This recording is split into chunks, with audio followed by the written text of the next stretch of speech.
พีซีอวยพรการนำเมืองรองสารข้าวนี่เป็นอะไรบริการมาเป็นอะไรบุนะสมาชิกเราเลย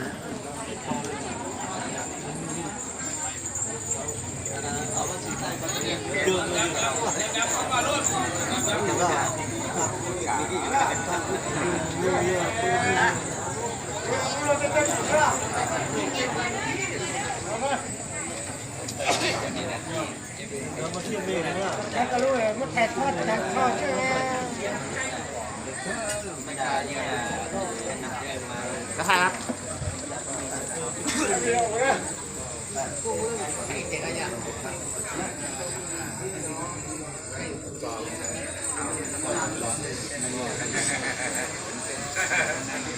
ท่าน